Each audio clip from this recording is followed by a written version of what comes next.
The countdown is on. In about 36 hours, students head back to class. I want you to operate as if today was the last day that you had to make an impact in a student's life. From your child's mental health. Did anybody feel like they were tested yesterday? To their safety. We want to add as many layers of security that are the least intrusive as possible. The future has arrived. AI is something that every school system is going to have to embrace. Now, a WPBF 25 Back to School special. Here are Nathalie Pozo, Aaron Guy, and Stephen Graves. We are just days away from the start of a new school year. And this year, about 1,600 students will be learning right here in this brand new high school. The first one built in Palm Beach County in nearly 20 years. We are inside Dr. Joaquin Garcia High School in Lake Worth. This is the first school in Palm Beach County to be named after a Hispanic leader. Garcia dedicated his life to fighting to ensure that every student has access to high-quality education. Later in the show, we're going to take a look at the life and legacy of Dr. Garcia, who passed away nearly 2 years ago. But first, we know school security is always top of mind for parents and students, and new this year is a pilot program involving metal detectors. They're already in 4 high schools across the district. I sat down with the Palm Beach County Police Chief and the Superintendent to talk about everything from security to staffing shortages.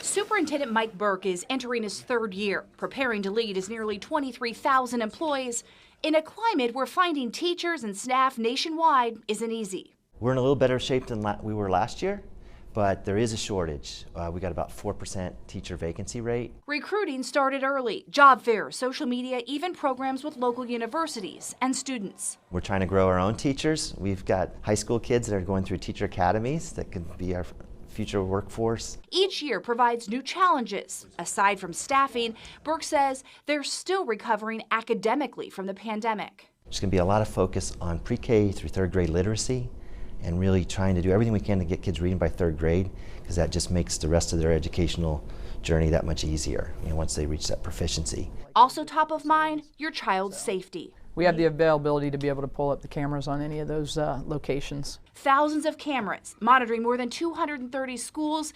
The district police chief, Sarah Mooney, says can all be pulled up in a matter of seconds. And that's the first thing that happens when a button like this is pushed. They're able to summon help in an emergency situation and or to summon police in an emergency, like an extreme emergency. These emergency badges were introduced last year. The chief says many of the kinks have been worked out and teachers are more comfortable, but they're always looking for ways to improve security. This year, it will be metal detectors at 4 high schools. We don't want our schools feeling like prisons, but we want to add as many layers of security that are the least intrusive as possible so that the kids can come and go as they normally would without thinking that they're going into, some maximum security place where you can't get in or out without, a lot of oversight. The system they use, similar to security at a professional baseball or football game. The sensitivity on it is very specific on what you're looking for, so there tends not to be as many false activations of it as if you didn't set the sensitivity level to where, it could go off all the time. It's not TSA. Security, always changing, always improving. Because ideally you want everybody to feel safe. So if they have ideas that would make them feel safer on their campuses, why not implement them? I talked to both leaders about artificial intelligence. The superintendent said they don't have a specific policy on AI, but that they want students to use it and be familiar with it in an appropriate way and only when directed by teachers. The chief says she knows security is evolving with the help of AI, but says physical bodies on the ground, cameras on campus, and everyone working together is hard to replace. This year, Martin County Public Schools are under new leadership. Michael Main is the new superintendent, taking on the role after Dr. John Millay announced his retirement. Taylor Hernandez sat down with Main, who shared his vision for the community, the staff, and students. Hey, how are you? How are you doing? Good, good. Since taking over the helm of Martin County Schools less than 90 days ago, Superintendent Michael Main has placed emphasis on teamwork. The school at different grade levels. And gives you the allocations. And it helps me with the allocation. Transparency and heightened school security. We've brought on an additional safety specialist as well as a fingerprint specialist and access control and 11 security guards. So those Security guards were deployed out to our high schools, and they were under the purview and of the school principals. We've brought them back and centralized them at the district office underneath our chief of safety and security. That allows him to deploy them wherever they're needed. Schools in Martin County will welcome a couple thousand new students this year. Staffing is a persistent problem, particularly among teachers. We're still looking for teachers. We've got about 50 to 60 instructional vacancies still, which for a district our size is actually not too bad. During our conversation, Superintendent Main mentioned improving student achievement as a priority multiple times. What does that look like to him? And so I want to make sure that we're not only meeting the needs of our most at-risk students, but we're also pushing and accelerating our students that are performing well. For his first year in the leadership role, Main said he is most looking forward to seeing his 90-day plan in action. And it's his hope the district's entire staff, from maintenance to nutrition employees and teachers, know that they make an impact. I told the entire staff, I want you to operate as if today was the last day that you had to make an impact in a student's life. And if we operate with that sense of urgency every single day, we will see those gaps close, and we will be making sure that we're giving our students the best, what they deserve. As you just heard, lots of students will be walking into new schools this year. These two elementary schools opened up last semester in Jensen and Palm City, while crews worked on putting the final touches. But now they're done, and students and teachers are getting the official welcome. Both buildings needed an upgrade. They were built more than 50 years ago. A half-cent sales tax that voters approved in 2018 made the construction possible. Less than 14 months after breaking ground, the first and only high school in Indiantown is also now open. The school combines traditional high school curriculum with workforce and college courses. It's also operated by Indian River State College in partnership with the Martin County School District. We'll be checking in on St. Lucie, Indian River, and Okeechobee County schools throughout the special to see how they're preparing for the school year as well. But first, we want to talk about the new laws and rules that will affect every classroom. First, kindergartners to 8th graders will not learn about gender identity and sexual orientation in the classroom. This comes after the expansion of the Parental Rights and Education Law, signed last year, that originally only covered the youngest students up to 3rd grade. Under the same law, anyone, parent or not, can object to certain books in school libraries or on reading lists. The books would be reviewed for removal by district officials with administrative hearings, a process we locally saw play out recently in St. Lucie County. Another new measure means students will also have to use bathrooms that line up with their assigned sex at birth. Also, when it comes to identity, teachers are not allowed to tell or ask students about their preferred pronouns. Educators will have authority to tell students to take those cell phones and put them in a designated area under a new law, and they can make the call to use them only for educational purposes. And social media site TikTok, now banned from any school district device or under state-owned Wi-Fi networks.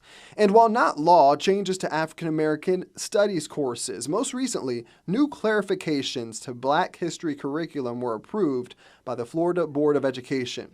It was in an effort by Governor Ron DeSantis to ban instruction that suggests anyone is oppressed or privileged due to their race. Middle and high schoolers will see the brunt of changes, and a new advanced placement course for upperclassmen will not be taught after being deemed as a politically leaning study. Another new law makes every Florida student eligible for taxpayer-financed school vouchers, meaning they could attend private schools no matter their parents' income. This is worth about $8,000. The bill was signed in March, and so far, more than 1.3 million students have already enrolled. Parents, a reminder, there is no deadline to apply. Many of your kids will be taking the Florida Assessment of Student Thinking, or FAST, a fairly new test for pre-kindergarten through 10th grade. It's done 3 times each school year and tracks a student's progress in reading and math. Just last month, the first round of results were released. It shows 50% of students in 3rd through 10th grade scored on grade level or above on the final exams in English language arts. In math, 56% of 3rd through 8th graders scored a level 3, which indicates on grade level performance. Bus drivers are getting ready for their big test, which is making sure pickup and drop-off goes as smoothly as possible. The question is, are there enough drivers? Traffic anchor Yasmin Julmis checks in with each school district. Bus drivers, of course, are critical to getting kids to and from school safely. And this year, most districts are looking pretty good when it comes to the number of bus drivers. Well, let's take a look at the numbers, starting with Palm Beach County. The school district tells me that they're looking better this year than last year because of an incentive program that helped them hire 20 new bus drivers. They still have a few spots to fill, but say they're ready for the start of school. That's also the case in Indian River County. After an issue with staffing in 2021, they created more positions and increased pay for drivers. So now they're fully staffed ahead of the school year. In Okeechobee County, they're about 3 bus drivers short, but hope to have the vacancies filled by the time that school starts. And good news for St. Lucie County. Although they've seen a teacher shortage, they cannot say the same for their bus drivers. They currently have no openings as they are fully staffed. And the same is true for Martin County. The district has filled all bus driver vacancies. A reminder for drivers to be patient and add extra time to your morning commute when classes begin on Thursday. I'm Yasmin Julmis, WPBF 25 News. As those yellow buses drive out of the bus depot or as you get ready to drop your child off at school, Yasmin will be keeping an eye on the roads. Her up-to-minute traffic reports keeping you informed each morning. Coming up a little later, Yasmin introduces you to a beloved crossing guard in Okeechobee County. The lasting impact he's had on students and their parents these past 40 years. Coming up. If you are a student who is graduating here, we want you to consider education. Supporting the community, now and in the future.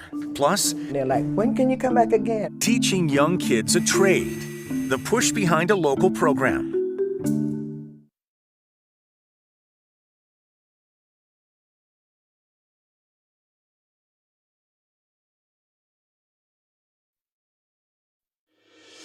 You're watching a WPBF 25 Back to School special. Now we want to take you to Indian River County, where the population has grown by 10%. We sat down with the superintendent who spoke to us about programs in place to retain teachers and students in the community after graduation. We are in a very, very good place. Indian River County Superintendent Dr. David Moore says they're on track for a smooth first day. We're going to have a teacher in every classroom come August 10th. Unlike last year when they still had 35 positions to fill, right now they have about a dozen left. Dr. Moore says they're also fully staffed with bus drivers and enrollment is steady, while also seeing a lot of growth in the community. We're a school system, one of 4 in the state of Florida that are actually in a better place academically today than we were pre-pandemic.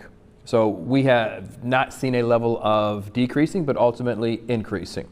So continuing to build upon that momentum. School security continues to be a top priority. Officials say they have a strong relationship with law enforcement, along with every campus having a dedicated school resource officer and staying on top of reported suspicious activity on the 4 to 5 Florida app. A new challenge this year, artificial intelligence. Dr. Moore says the district recently began conversations. AI is something that every school system is going to have to embrace. It is a tool that's here to stay. We just can't ignore it. We have to embrace it and understand how does it help a child progress through his or her education and not supplant teaching, but ultimately use it to enhance teaching. Dr. Moore says they are also focusing on recruiting programs, providing transition support and assistance with housing, with the goal that when people call Indian River County home, they will want to support the community they're a part of, now and in the future. Ultimately, we're looking to connect with students at the local state college. Our recent graduates, we are very strategic in saying, if you are a student who is graduating here, we want you to consider education. Dr. Moore says they have programs at their high school that exposes students to what it is to be a public educator and hope that they go into that field as early as possible. More and more students are trying their hands at old and new skilled trades that are in demand. Josie Carbonari highlights an after-school center in Jupiter that's changing the way students see their future. At the Edna Runner Tutorial Center in Jupiter, 4th and 5th grade students are getting to see the results of their hard work. Every day I come outside and I just get to see the bins that I helped make. The center, the only in Palm Beach County offering trade pilot programs to students this young. It launched in the summer of 2022 with culinary, sewing, and carpentry. You had to pick out at least 9 different type of sheets that you wanted, and then you had to sew them together. This year, auto mechanics and cosmetology being thrown into the mix. Because sometimes we really think all kids want to do is play on their phones, but really when they start getting involved with the program, they don't even want to go home, and they're like, when can you come back again? Educators are hoping by teaching these skills early, students can have options if they choose to bypass the college route down the line. Hopefully can stick with them through their lives as simple life skills that can provide them a great future. Some even taking those skills home. My sister, her drawer, it broke, so I asked my mom if I could help her fix it. Well, the center, they just got a $50,000 grant to help with the program. What a sense of accomplishment for all of those kids to be able to see something that they built with their own hands and then to be able to help at home as well. Up north, 60 recent high school grads got a crash course in vocational training. It's part of Project Lift's Skilled Trades Boot Camp in Palm City. They got hands-on experience in 16 different trades, including forklift operation and automotive, all while getting paid. The group graduated from the program and then met with local companies at a job fair. Project Lift runs year-round with several programs for different age groups. Ahead, your kid needs you to be healthy. Your kid needs you to be open and present and able to kind of sit in those hard spaces. advice for navigating your child's mental health. You take care of all of us. The most popular man on the streets of Okeechobee.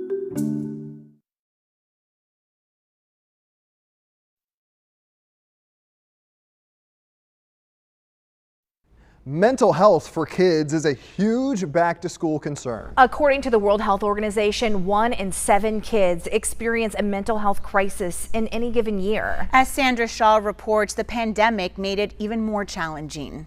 So how do you navigate everything as a parent? I recently took a look at what new strategies are being used to help kids. Did anybody feel like they were tested yesterday? Student mental health has taken a huge post-pandemic hit, but these kids are jabbing back. 80% mental and the other is conditioning. So that in itself is just preparing them to work hard, keep going. Issa Allen is a kid's mental health counselor. She founded the first ever Mind Over You boxing camp in Lake Park with Haitian heavyweight champion Bermain Stavern. As a troubled kid, I was, doing X, Y, and Z, but when I actually fell in love with boxing, it kept me away from the streets.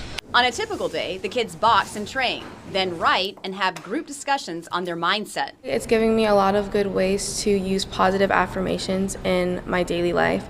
Every morning and every night we're supposed to say 3 positive affirmations to ourselves, and that helps us change those positive affirmations into our daily life so we actually start to feel that way. You didn't know you were going to be on the news today. Therapist Sarah Claire Smith and her dog Marigold welcome families into her West Palm Beach office daily. Your kid needs you to be healthy. Your kid needs you to be open and present and able to kind of sit in those hard spaces with them so that they can be resilient in their world. Smith says parents play a huge role and they need to prioritize their own mental health so the trickle-down effect is positive. Kids don't know, they can't differentiate the difference between this is about my mom and this is about me. Smith encourages a 1-2 punch. She says if parents get healthy, so will their kids. As you just saw in Sandra's story, Marigold is a pup that provides comfort to patients. But there's also a 4-legged therapist making a big impact in this school district of Palm Beach County.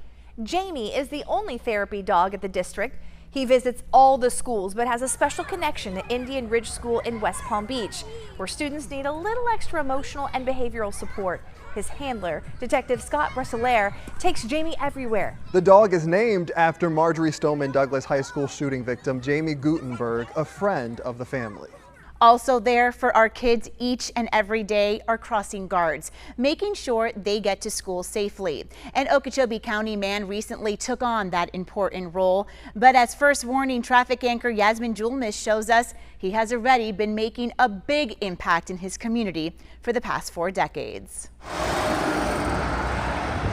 In the rural small town of Okeechobee is a face everyone knows. You take care of all of us. You take care of the kids. Daryl Croft is a crossing guard for the Okeechobee County Sheriff's Office. The parents love you. We love you. The 70-year-old started walking kids to safety when he first retired. Sitting at home, I'm not the one that can sit at home. So I done this. I go across and I stand on this side. Okay. I stand right over there. It's a job that not only keeps him busy, but touches his heart. These little ones, when they come out and they hug you, that's all it takes. Sheriff Noel E. Stevens started the Crossing Guard program more than 2 decades ago and recruited Croft as soon as he retired. He takes his job very serious. He puts it all in. He takes the time to get the smiles out of the kids, and the parents are always glad to see him.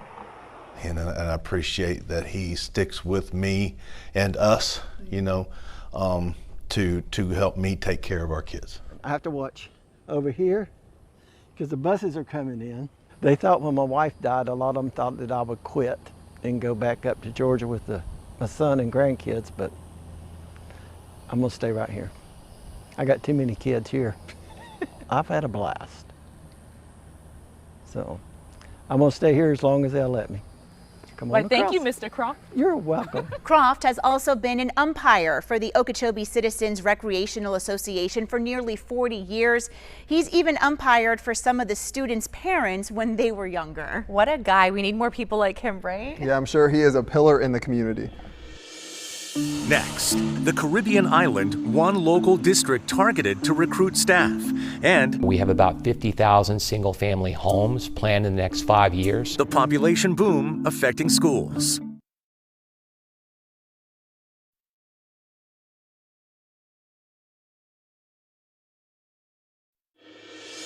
You're watching a WPBF 25 Back to School special. As our population grows, can we keep up? Short-staffed schools forcing people to think outside the box. I'm not afraid to do it, and I don't think anybody else should either. And we explore the new world of AI. The positives can be it can help kids learn, but the negatives can be it can help kids cheat. Thank you for staying with us as we get you ready for the first day of school. So far, we've heard from the school superintendents in Palm Beach, Martin, and Indian River counties. They shared with us their strategies in play to keep your kids safe and ready for the future. We now want to take you to St. Lucie County, where parents are offered open enrollment, which means they can select from a variety of schools close to where they live. I sat down with the superintendent to talk about the upcoming school year. New counselors? Oh my gosh! This is Superintendent Dr. John Prince in his second year, happily welcoming new staff. The St. Lucie County School District has about 85 teacher vacancies across 45 schools. We're about 40 fewer than we had this time last year, so we feel like we're way ahead of where we were. School officials even went to Puerto Rico to recruit educators and bus drivers. There's a job here, and sometimes they can live with family or friends. That's an untapped market. Attendance in school is absolutely critical to every child's success. The biggest challenge is getting students to come to school after the pandemic. Attendance has become a huge issue, and it's not with the older kids, it's also with the younger children. Over the last year, he says in 3 high schools, 55% of students missed 20 or more days. Out of 2 middle schools, 45% of students. We're not in that world anymore. Students have to be here every day. And making students feel safe just as important. The superintendent plans to focus on warning about the dangers of posting and reposting social media threats. Do you think they actually realize the severity of reposting or actually calling in a threat? You know what? It's just like anything else. I think they do. I really think our kids are becoming more and more savvy. What is unknown right now, the role of artificial intelligence in learning. AI is one of the policies we will be drafting. Dr. Prince says he hopes to embrace the positives and address the negatives. How we're going to handle students that misrepresent their work through AI. You have to have parameters and speed bumps on it. But I do think that there's limitless possibilities with AI. The possibilities also endless as the new year starts, the hope to make every moment impactful. I want to make school the best part of every kid's day, and I really believe that. We've got committed teachers, bus drivers, food service folks, maintenance folks. We're just excited to get the year started. Dr. Prince tells me they will be having more conversations as the county rapidly grows. He estimates they add 2,000 students a year. I grew up in Florida and have seen that population growth firsthand. And that is especially true in Port St. Lucie. The population there is expected to double in the coming decades. As you can imagine, the school district is just trying to keep up with the demand. Caleb Califano takes a closer look at the problem they are trying to navigate. Florida is filling up fast, and you'll see it impacting local roads, stores, and definitely schools. Nowhere is that more relevant than in St. Lucie County, where multiple schools across Port St. Lucie and Tradition are at capacity. Now the district and the county are planning for the future. We have about 50,000 single-family homes planned in the next 5 years, so we're trying to plan for that aggressively by the construction of new schools. In Port St. Lucie, the city is trying to accommodate the growth. It's the second fastest growing city in the state and the 7th in the nation. According to the city's 2023-2024 Strategic Plan and Progress Report, they're constantly upgrading their roads and mobility as the city expands into areas continuing to grow in popularity, like Tradition, whose population is expected to rise 10,000 per year and whose schools are packed full. Now, nearly 50 acres of land in the community provided to the county will help alleviate that issue. In total, 2 schools are planned for the future in Tradition, including a new high school with an opening date set for August 2025. That school is planned to be right off the Crosstown Parkway. They also plan for a new K-8 school to be completed in August of 2026. While it's expected to open in the Tradition area, the exact location is still yet to be determined. It's just crazy to see how much the Treasure Coast has grown just over the last couple of years. Yeah, all that growth is amazing, as we saw in that story. Well, if you have children in high school, it's time to think about getting ready for college. First, take the right classes. Think about taking higher level courses. Then participate in extracurricular activities. Sports, clubs, or volunteer organizations can help you develop your talent. Also, volunteer in the community and make a positive contribution. You could do an internship. It can help you explore an interest that may lead to a future career. And finally, do more with your summer. Take a summer school program or work a part-time job doing something that interests you. As a parent of 2 little girls, I can say saving for college is one of the most important and daunting financial goals. The Florida Prepaid Plan offers a way to pay toward a future college education while locking in current tuition rates. You can just pay the cost of the plan that you select, and your students' future college costs are covered, no matter how much they rise between now and then. There are a number of different plan options to save toward the cost of tuition at Florida colleges or universities, and also a separate dorm plan. There's also another option. The 529 savings plan can be used for any qualified education expense at any institution eligible for federal student loans. There are no limits based on in-state or out-of-state or public versus private. Recent legislation expanded the use of 529 funds beyond college costs, allowing them to help fund some K-12 tuition expenses. As parents, we all know too well that back to class means a big shopping trip is in order. All the clothes and other supplies, we know they can add up quickly. The back-to-school sales tax holiday, it just ended, but new this year, there will be a second sales tax holiday in January. So to break up the spending, you can get enough supplies to get you through the fall semester and then restock in the new year. Back to school also means getting back into a routine. Now, it sounds easy, but parents know creating and keeping a routine is hard work. As a mom, I can say these work for me. We've been trying to practice some of these, but I understand it's hard. Here are some tips. Experts say start moving bedtime now and prepare the night before. That means making sure clothes are ready and folded. Also, snacks and water bottles. And for younger students, practice using their lunchbox, zipping and buttoning things. And practice with shoes, anything that might be worn. Another tip, parents, you want to be the first one up in the morning. Give it all a few weeks to fall into place, and if the routine isn't working, just go ahead and make adjustments. Straight ahead. I'm about halfway finished with my training. Doing double duty to pull off a smooth first day. Plus, AI is basically like a child, a blank slate learning. An honest chat with children about artificial intelligence.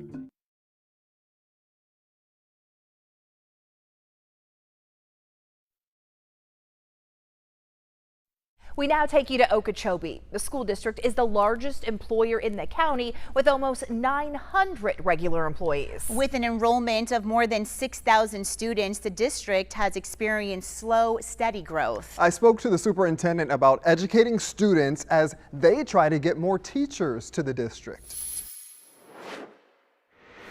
Superintendent Ken Kenworthy is heading into his 13th year leading Okeechobee schools, but on the first day of class, do not be surprised if you see him behind the wheel of a bus. I'm going back to be a bus driver again if I need to fill out. I'm about halfway finished with my training. He's ready to fill in because out of 54 bus driver jobs, the district is short at least 3.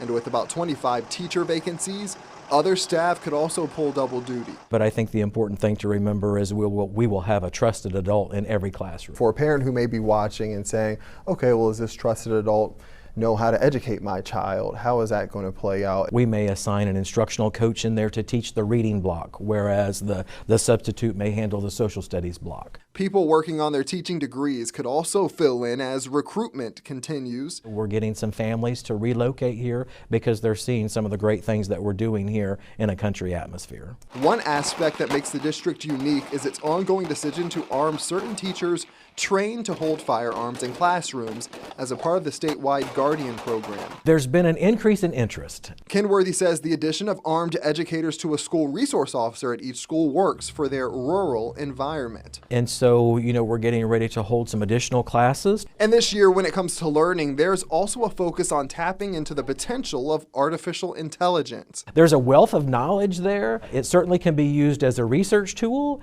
but we don't want it to be used as that sole source of knowledge. The district is working on drafting AI policies. In the meantime, Kenworthy's message to parents on the first day of school: get excited and be patient. Our objective for the first day of school is to get them here, get them fed, get them home safely. Kenworthy says he is most looking forward to the new Okeechobee High School. It has 85 classrooms and is 250,000 square feet. They actually broke ground in May. Sounds great. Well, our back to school coverage does not stop here. We have extensive coverage online. To learn more, you can visit our website, WPBF.com, or download our WPBF 25 News app. Next, I'm hoping that kids will be able to have an experience that they weren't able to have before. Going to 2 schools, one for a specific sport, one for an education. He was very much about inclusion and very much against division. The life of Dr. Joaquin Garcia, why this new high school bears his name.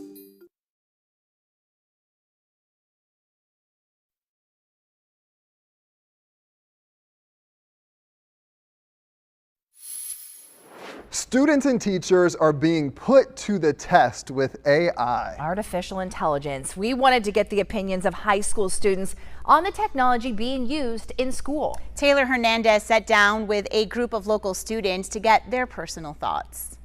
I'm Taylor Hernandez. With me are 5 students from high schools across Palm Beach County here to weigh in on the future of artificial intelligence in schools. So let's go ahead and get started. Guys, thank you so much for being here and answering some of our questions today. I want to get started with whether or not you guys believe AI has a place in education.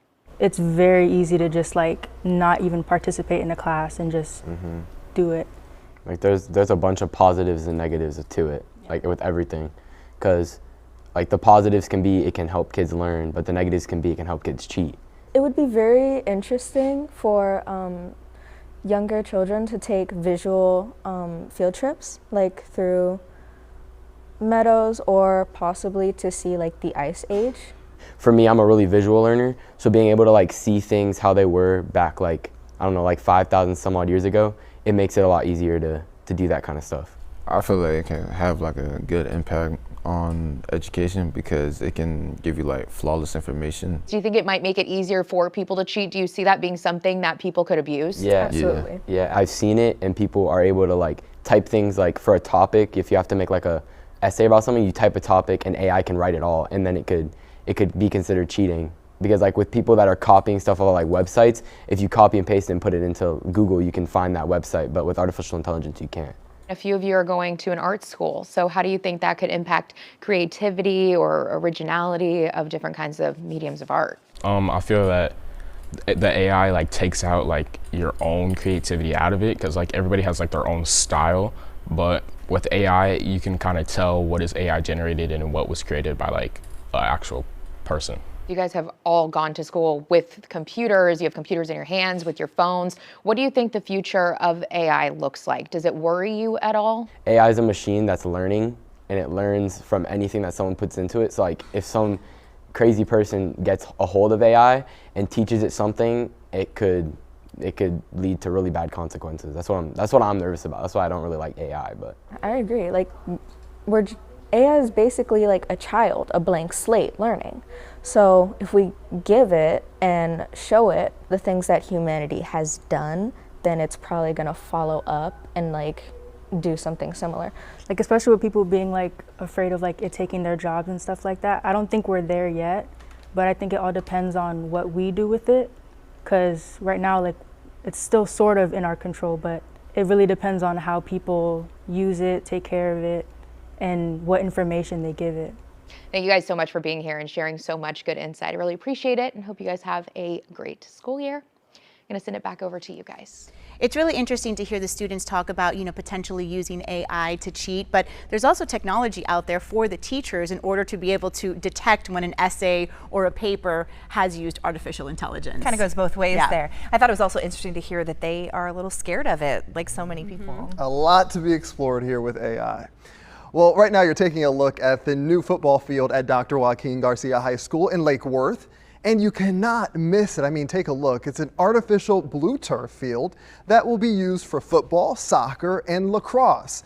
The new school also has the district's very first beach volleyball court. Also new this year, a bill impacting high school sports statewide. The new bill was signed in May, giving students an option to play a sport at a different school if their school doesn't offer it. Sports anchor Yanni Caracas spoke with administrators on how this benefits young athletes.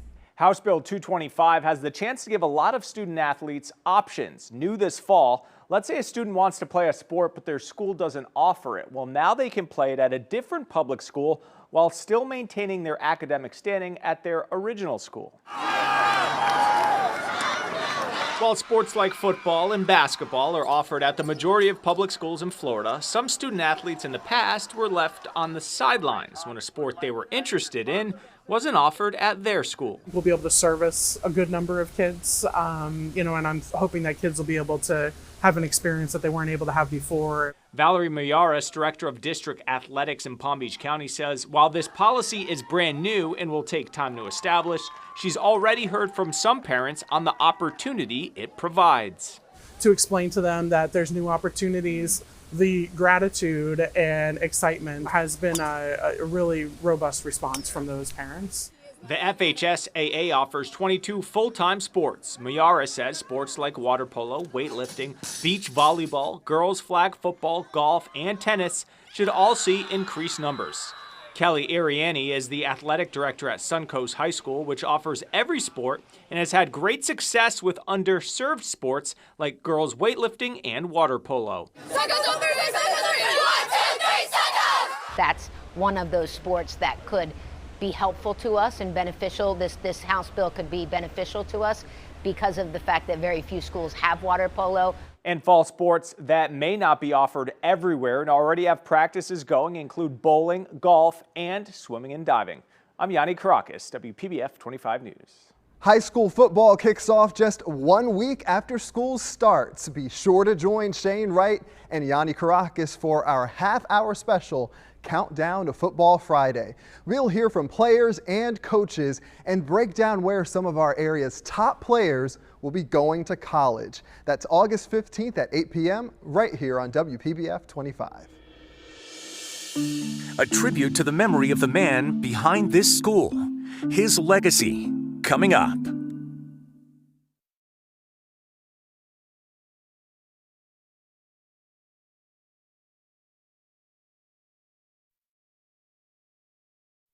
Finally tonight, we honor the memory and legacy of longtime educator Dr. Joaquin Garcia. He was a fierce advocate for education, and his commitment to equity for all students set a powerful example for the future. I've never met someone who was more passionate to act on his beliefs. Whatever he touched, he was successful at. Dr. Joaquin Garcia, a fierce advocate for equity in education. Now, a new high school in Lake Worth will carry his name, the first time a school in the county is named after a Hispanic leader. We're hoping that the teachers will vicariously understand the name of the person and the background of the person and use that inspiration. The man behind the name is a humble one. Dr. Garcia left Cuba when he was a teenager, spending time in Spain and Puerto Rico. He became a doctor and community activist. Those who knew him say he always put his beliefs into action. He believed that, the strong foundation of a community relied on education, and that education had to be for everybody. Dr. Garcia was a founding member of the Hispanic Education Coalition of Palm Beach County. Margarita Pincos, who worked with the Palm Beach County School District, worked side by side with Dr. Garcia for 15 years, establishing and growing the dual language programs in schools. The district had just hired something like 50 people in administrative roles. And out of those people, not a one was Hispanic. So there was no representation? There was absolutely no representation. Dr. Garcia sought out to change that. So he was very much about inclusion and very much against division. Carlos Diaz is the chairman of the Hispanic Education Coalition, which he says is not just an organization focusing on Hispanic children. Dr. Garcia was about fighting relentlessly for all children. He made the comment that he did not have any natural children, but he considered all of the students in Palm Beach County to be his children. Dr. Garcia passed away in 2021, but his legacy lives on. Presented him with this honor from the Spanish Crown for his work in promoting dual language programs. Those who knew the man, who preferred to stay behind the scenes, say Dr. Garcia would be reserved about having his name on a school building. But he would very much want the community to see that school, even though it says Joaquin Garcia, to be seen as a place where children of all backgrounds can go to develop their full talents. He would always say, this is not about me. I already have whatever I need. This is about the people that are coming after me. And one of the goals at the high school and across the district is to implement a curriculum where students will be able to learn more about Hispanic Americans and the impact they have had in our communities and across the country. I want to go to school here. I know. Beautiful. And what an amazing legacy that will be left behind, just to hear his story, and the kids, I'm sure, will hear about it as they're here. Everyone that we spoke to, when I asked them what word would you use to describe Dr. Joaquin Garcia, passion. That's what they said about him. Well, the first day of school can be very exciting, but also a little stressful. So we hope that over the past hour, we've helped you and your family prepare for it. We will be with you every step of the way, bringing you live team coverage across the Palm Beaches and Treasure Coast on August 10th, as of course students and teachers, they head back to class. From all of us on WPBF 25 News Mornings, we wish you and your family a successful start to the new school year.